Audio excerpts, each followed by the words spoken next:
Kings and queens, monarchs and emperors often rise to the throne by birthright alone. There's no campaigning, no election, no popular vote, no competition whatsoever. They are simply born with the right to rule. They just happen to be the first son of a first son of a first son in a family that was once deemed royal for whatever reason, and it stuck. Does this make them the best candidate to rule an entire country? An empire? Well, no. Many of them were crowned as mere children, babies even. But did you know some of them were so unfit to rule, even as adults, they've inspired an entire literary archetype? Let's fix that.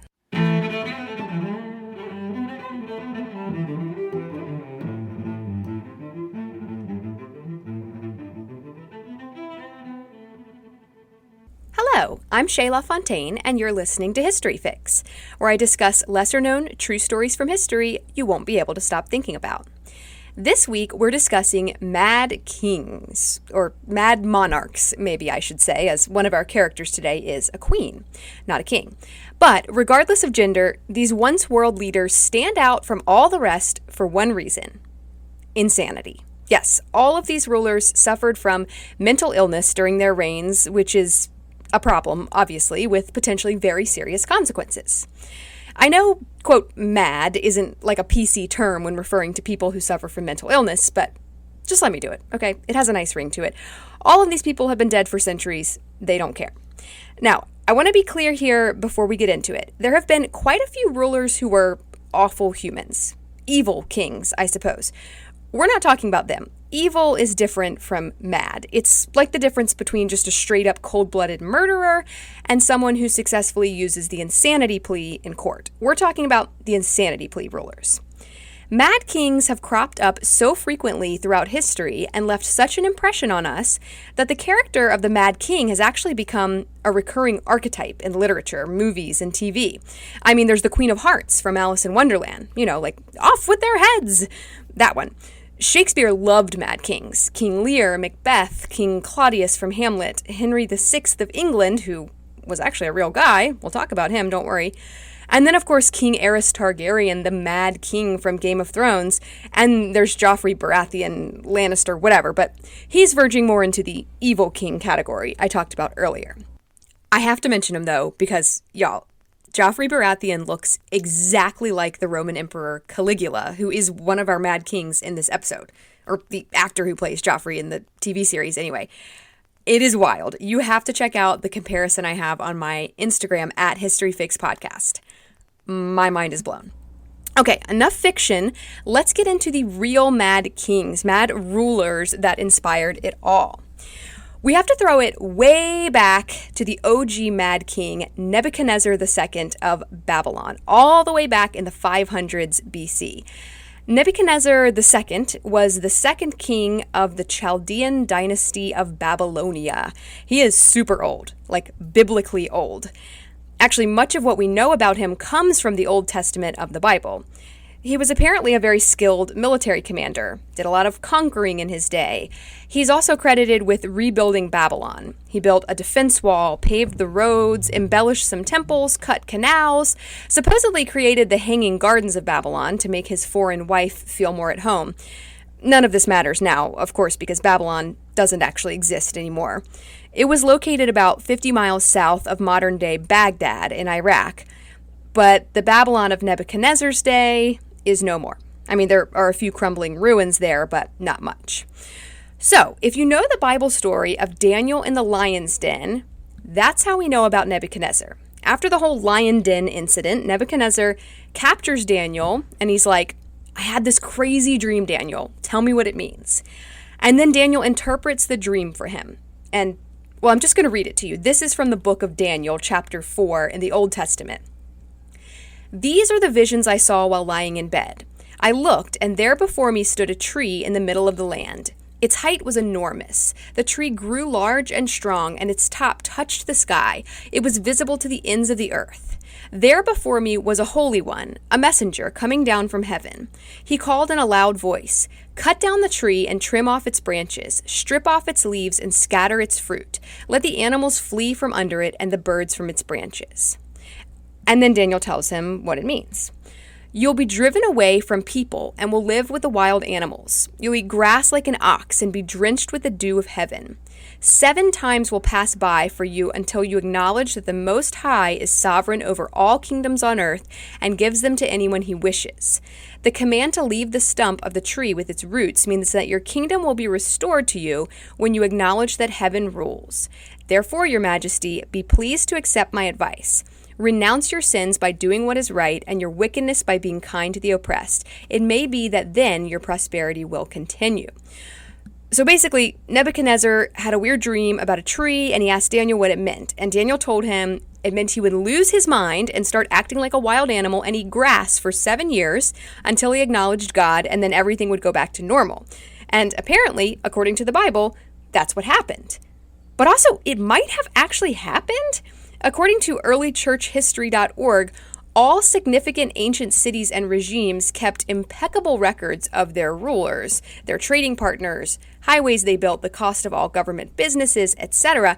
There is no Babylonian record of any government activity in Babylon in the 7 years between 582 and 575 BC.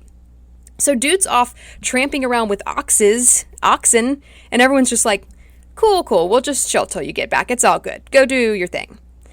I don't know, but this 7 years of madness is also mentioned in several other ancient texts outside of the Bible that sort of corroborate this tale. So this is a weird one. Apparently, he just went off into the wilderness for 7 years, started eating grass, and got all hairy and wild, and then just went back to being the king of Babylon. Now, is this a real mad king or a literary archetype? It's kind of a mix. But according to History.com, Nebuchadnezzar's madness became the framework through which royal insanity was seen in the Judeo-Christian world. It almost made future royal insanity more acceptable, or expected even. Like, yeah, he went crazy, but then he came out of it a better man, so it's worth a mention. Or like, I don't know, I read you a whole chapter of the Bible. Maybe that's more than a mention, but whatever, moving on. Let's jump forward about 500 years and head to ancient Rome. The year is 37. Just 37, and Caligula has just become emperor of Rome. His name was actually Gaius Julius Caesar Augustus Germanicus. Caligula was just a nickname, which means little boots in Latin, because his parents used to dress him in a tiny military uniform. So to give you an idea of where he falls in the timeline of history, his grandfather Tiberius was the emperor when Jesus was crucified. Caligula's father died young, so Caligula inherited the throne after Tiberius, his grandfather's, death. Well, actually, he was supposed to share the throne with his cousin, but he just killed his cousin instead. But that's more evil than mad, I think. Now, I need to clarify here, at this time, Rome is not just a city like it is today. It's a massive empire, 2 million square miles, basically the entire area surrounding the Mediterranean, including southern Europe and northern Africa. So Caligula is in charge of a lot, and he's just 25 years old. It's going okay for like a few months, and then he gets some kind of serious illness that makes him basically lose his mind. So yeah, gotta know what that illness was, right? Well, making medical diagnosis thousands of years after the fact is tricky. Some say syphilis, but the National Library of Medicine believes he suffered from epilepsy, and that in October of the year 37, just a few months after becoming emperor, he suffered from status epilepticus. So that's basically when someone has a continuous seizure or multiple seizures back to back without being able to recover in between, and that this led to epileptic psychosis. So epileptic psychosis can cause psychopathic and paranoid changes in someone's mental state. So we had epilepsy, which caused that, but it was likely worsened by excessive alcohol intake and lead poisoning, because that's a whole thing, right? The Roman aqueducts were lined in lead, and highborn Romans drank wine boiled in lead pots. Actually, some believe lead poisoning among the upper class was a major contributing factor to the eventual demise of the Roman Empire. So what did Caligula do post-epileptic psychosis? Well, he built a lot of helpful stuff like aqueducts, harbors, theaters, and temples, but he also built weird stuff. He once had a 2-mile floating bridge built so he could spend 2 days galloping back and forth across it on his horse. He organized a military campaign and then ordered his troops to plunder the sea by gathering shells in their helmets. He was known for repeating the phrase, "Remember that I have the right to do anything to anybody," which Yeah, that's a huge red flag. He tormented high-ranking senators by making them run for miles and had affairs with their wives just to mess with them. He was super hairy, apparently, and he made it a capital offense to mention goats in his presence. So definitely some insecurity coming through there. But he believed he was a god. He had the heads of god statues removed in temples and replaced with his own. He was known to wallow in piles of money and drink pearls dissolved in vinegar while wearing expensive silks and precious gems. He had a lot of people executed, prisoners fed to wild animals, but he built a lavish house for his horse with a marble stall and an ivory manger, and he fed it oats mixed with gold flakes and promised to make it a high-ranking government official. Yes, the horse. Eventually, Caligula was assassinated by his own men after ruling for just 4 years. Not because he was a cruel, insane maniac, though, mostly because he was just spending way too much money and Rome was going broke. Our next Mad King crops up over 1,000 years later when Charles VI becomes King of France in 1380 at the age of 11. Yes, 11. Now, he doesn't actually rule on his own until he's 21. When a child becomes a king or queen, they have a regent who basically guides them and makes the decisions for them because they're, a child. So Charles' uncles acted as his regents until he was 21. Actually, he only had to be 14, which is not that different from 11, I feel like, but he kept the regency until he was 21. Just like with Caligula, it starts out well. He improves the economy of France, and politically, everything's pretty good. He was actually called Charles the Beloved at first. He was handsome and charismatic. People were digging him. He was great. Then he suffered a psychotic break when he was 24, which most believed to be the start of schizophrenia. And it all went downhill from there. He suffered from violent episodes. During the first of these, he killed 4 of his own knights and then attacked his brother. He didn't recognize his wife and child anymore. He was known to run wild through the palace and at one point refused to bathe or change his clothes for 5 months. What he's most known for, though, is being one of the first confirmed cases of glass delusion. So glass delusion is when someone believes their body, or part of their body, is made of glass. Charles had iron rods sewn into his clothing to keep his glass body from shattering. But Charles wasn't the only royal to suffer from this delusion. It was weirdly common among the ruling class starting in the Middle Ages and then just sort of died out in the late 1800s. These people often believed they had glass hearts, feet, or heads. Several believed they were glass vases or flasks, like not just a glass human. They were a glass container. They were a vase. Glass butts were common. Sorry, I cannot say that without laughing. I wasn't going to laugh.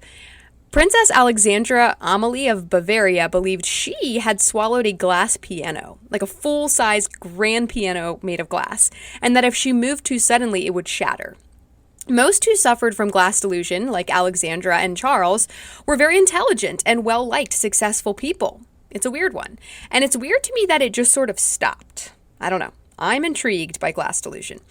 So Charles goes from Charles the Beloved to Charles the Mad, and yet he rules France for 42 years until his death. They just let this madman run the country, and it does not go well. By the time he dies in 1422, France is basically in a state of civil war. It's a mess, and everyone is like, phew, okay, good, he's gone. Like, I don't know, maybe don't let a clinically insane person run a whole country for 42 years. That's just France, y'all. It never ceases to amaze me. Okay, let's go to England. 1420s, right around the time Charles VI died in France. Actually, our next Mad King is the grandson of Charles VI. So this mess is likely hereditary. And inbreeding is top-notch at this point, so that is not helping. Henry VI is our next Mad King. Charles dies in France, and Henry V, Henry VI's dad, dies in England within months of each other. So Henry VI becomes King of England before his first birthday. Just a baby king. Henry was never a great king. He was shy, passive, not a fighter. He's sensitive, which is fine, but maybe not for a king in 15th century England. It's not ideal. In 1453, Henry gets word that England had been defeated in a battle in France, a crushing defeat. and he loses it. He has a complete mental breakdown, and he's in a catatonic state for more than a year. He just sits in a chair in his room, slumped over, unresponsive for over a year. It's all very hush-hush. The government just sort of carries on without him. Like, I hope he snaps out of it soon. We can't keep this up forever. And then he does snap out of it, sort of, for a few years, and then he's right back at it. His madness is described as, quote, lethargy punctuated by a routine of religious devotions, which is, I don't know, kind of lackluster. It's kind of boring. He's just like praying excessively and sleeping a lot, not running wild with a body made of glass or anything. Modern experts point to schizophrenia, again, just like his grandfather Charles. Political instability during Henry's reign leads to an actual civil war, which came to be called the War of the Roses. This changed the whole line of succession of the English royal family, because England's not down to just let a crazy guy run the country for the rest of his life like France. They're like, get him out of here. Actually, get his kid out of here too. Henry is exiled and then temporarily reinstated as king, then imprisoned in the Tower of London and murdered. But he does get a 3-part Shakespeare play, a Shakespearean trilogy. So that's special. Okay, time for a mad queen, Juana de Castilla, or Joanna of Castile, as she's called in English. But, you know what, I'm going to call her Juana, because that's her name. So Juana was the daughter of Ferdinand, King of Aragon, and Isabella, Queen of Castile. And together, they unified and ruled Spain in the late 1400s and early 1500s. They're like the OG power couple. Ferdinand and Isabella are the monarchs who sent Christopher Columbus to explore the Americas. Spain was absolutely booming under their rule. It was a world power. It was like the world power at that time. They did some awful stuff, though, so don't get too excited. Under the rule of the Reyes Católicos, or Catholic monarchs as they were called, Spain conquered most of Central and South America, killing most of the indigenous people there and forcing all the survivors to convert to Catholicism. They also forced all the Muslim and Jewish people out of Spain. So yeah, they weren't super accepting.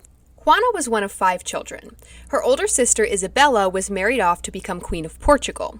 Her younger sister Maria later became Queen of Portugal when Isabella died. She married her sister's widower.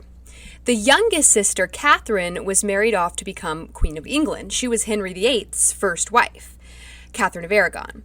Juana was married off to Philip the Handsome, Archduke of the House Habsburg. He ruled an area that is today the Netherlands, Belgium, Luxembourg, France, and Germany.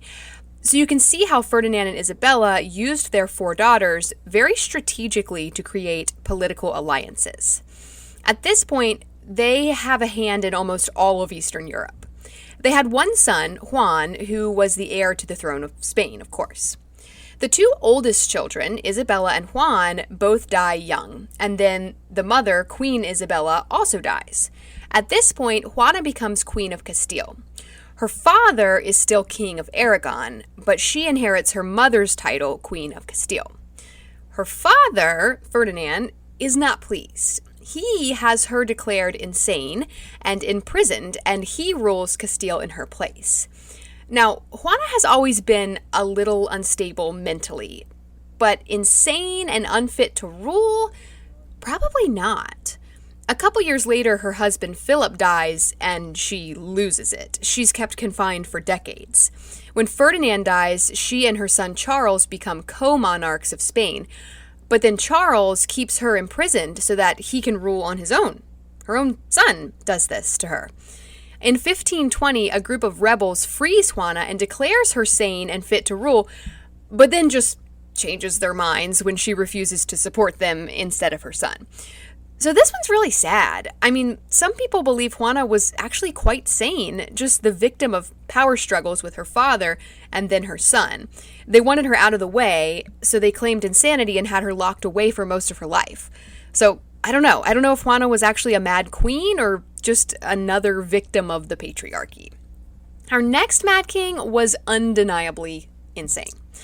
George III became King of England at the age of 22 when his grandfather, George II, died. George was king during the American Revolution. Actually, the Declaration of Independence is addressed to him. So George is the one behind all the taxation without representation business. At around age 50, he suffered his first mental break and was apparently so violently insane that he was restrained with a straitjacket for months. He actually recovered from this and ruled as a beloved monarch just fine for the next 12 years. And then another bout of insanity. He recovers again, but then in 1810 he slips into madness for good. And at that point, his son, George IV, who's the heir to the throne, becomes Prince Regent and rules in his father's place. This is known as the Regency period in England because they didn't really have a king, they had a regent. And if you've ever watched the show Bridgerton, that takes place during the Regency period, and actually George III is a character in that show, and he is insane. So it's a fun show. It takes a lot of creative liberty with history, but it's fun, and they do make George insane, so I guess that's pretty accurate. So what's up with George? Well, there are a few theories. Some suggest bipolar disorder. Others point to arsenic poisoning based on analysis of hair samples done in 2005. Arsenic was commonly used in medicine and cosmetic products like makeup. Probably the most supported theory is that George had porphyria, which is an inherited blood disorder that causes hallucinations, paranoia, abdominal pain, seizures, which he had, and blue urine, which apparently he also had. Although some argue he had blue urine because of medicine he took made with blue flowers. Who knows? Our last mad king, like Juana of Castile, was questionably mad. Ludwig II of Bavaria, which is like Germany before it was Germany, became king in 1864 when he was 18 years old. Ludwig was fun. He was an eccentric guy. He loved the opera, and he was an avid fan and supporter of the composer Richard Wagner, almost to the point of obsession. He liked fancy things. He built a lot of palaces. One of them, called, I'm definitely going to say this wrong, Neuschwanstein, actually inspired Cinderella's castle, which became like the Disney logo. They don't actually look that much alike, but Neuschwanstein is very fairy tale-esque. Neuschwanstein. But Ludwig's excessive castle building and love of fine things left him in a lot of debt. In 1886, a group of conspirators declared Ludwig unfit to rule. This statement was backed by the medical report of a doctor who had never actually examined Ludwig. And the next morning, Ludwig was found floating dead in a lake under mysterious circumstances, presumably murder. So was Ludwig mad? No, it doesn't seem like it. Actually, it seems like Ludwig was gay. He never married, never had any mistresses even, wrote a series of love letters to Richard Wagner, and spoke pretty openly about his homosexuality in his diary. So, not crazy, but also not accepted at that time and place. So insanity was a convenient excuse to remove him from power. So 7 mad monarchs, but there's more. Like, there are so many more. So what is with all this royal madness? Well, in a few cases, like with Juana and Ludwig, the claims of madness are pretty questionable. Here we have a woman and a gay man in power, a queen and a king. Both are denounced as insane and unfit to rule, with really very little evidence to back it up. Juana is kept confined, locked away for decades by her own father and then by her own son. Ludwig is murdered and left floating in a lake. With these two, it seems like insanity may have just been an excuse, a way to conveniently remove them from power, because they weren't the stereotypical ruler, weren't masculine enough. I'm just going to say it. They weren't straight men. So they were basically just in some straight man's way. The other 5 kings were straight men, though, so they were likely just straight up crazy. No pun intended. Now, it's very difficult to diagnose mental illnesses retroactively, so it's hard to say with any certainty what was up with these guys. We see schizophrenia suggested pretty often. The genetics behind schizophrenia aren't super well understood, but it does seem to run in families. There is a genetic link. And when we're talking about royals, we're talking about a very limited gene pool. For most of time, these royal families married their cousins, even their brothers and sisters, as was the case in Egypt. And this was to keep the bloodline pure. So when you've limited the gene pool to that small of a selection, any hereditary issues are going to be magnified. I think we see good evidence of hereditary schizophrenia or some hereditary mental disorder when we look at Charles VI of France and his grandson, Henry VI of England. But then we also have to consider the situation these people were in, the stress, the pressure. Almost all of these monarchs became rulers of entire countries, entire empires at very young ages. Nebuchadnezzar was 29, Caligula 24, Charles VI 11, Henry VI wasn't even a year old yet, George was 22, Ludwig 18. Juana was older when she actually became a queen, but she was married off and sent away to a foreign land at 16. And these were tumultuous times. All of these reigns are marked with war and violence and turmoil for which these leaders are in some way responsible. Schizophrenia is a legit mental disorder, but so are anxiety and depression and PTSD. We're talking about high stakes, a lot of pressure and responsibility, impossible situations, death, destruction at very young ages. It almost reminds me of the whole child star thing. You see all these child actors and child celebrities just really start to lose it later in life. They get into drugs and alcohol, they're depressed, they're not coping well. All that fame, that pressure, that exposure at such a young age, it messes with them. It messes them up. I feel like that plays into the Mad King thing, too. And then, of course, we have to factor in environmental causes they just weren't aware of at the time. Lead poisoning and arsenic poisoning, which affect the brain and central nervous system. Toxic metals like this mostly affected the nobility who cooked in lead pots and used medicines and cosmetics made with arsenic. Poor people didn't have access to this stuff, so it makes sense that we'd see it among the upper crust of society, the 1%. And my final observation, of course, is that these people were born into these positions. It didn't really matter what their mental state was, what their personality was like, how kind or just or fair they were, how good they were at ruling, whether or not they actually wanted to rule. They were just born in a particular order, in a particular family, and that's all it took. Now we look at democracy, which has its faults. I'm not saying it's perfect, but for the most part, it's government of the people, by the people, for the people. We get to decide if we want to rule the country or not. Anyone that's old enough and born in the United States has that choice, that right. We decide who becomes our president. We get to go out and vote and pick one. There's no birthright here. You have to earn it, and that's very special. It brings me back to the Revolutionary War days when the U.S. was just colonies.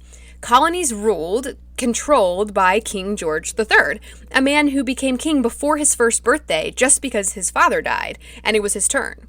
A man who wasn't mentally fit to rule his own country, let alone the American colonies, who did whatever he wanted, imposed unfair taxes, ignored complaints from Americans that they should have a say in the government they were paying for.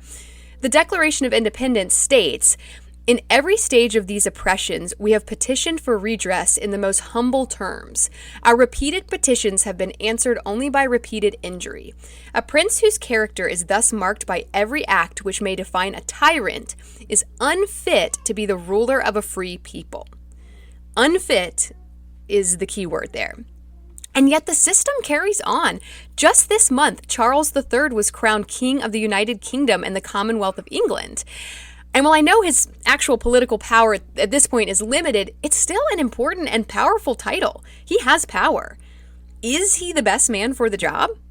Probably not. These mad monarchs we talked about were the products of a flawed system, a system that ignores ability, morality, intentions, and just hands the crown over to the next in line, no matter how unfit they are. I find it very interesting that this system carries on to this day, all the way to the coronation of King Charles III and beyond. Thank you all so very much for listening to History Fix. I hope you found these stories interesting, and maybe you even learned something new. Be sure to follow my Instagram at History Fix Podcast to see some images that go along with this episode, and to stay on top of new episodes as they drop. I'd also really appreciate it if you'd rate and follow this podcast on whatever app you're using to listen. That'll make it much easier to get your next fix. Information used in the episode was sourced from History.com, HistoryList.org, Encyclopedia Britannica Online, EarlyChurchHistory.org, Virginia Museum of Fine Arts, National Library of Medicine, arstechnica.com, ancientorigins.net, and unofficialroyalty.com, and links to these sources can be found in the show notes.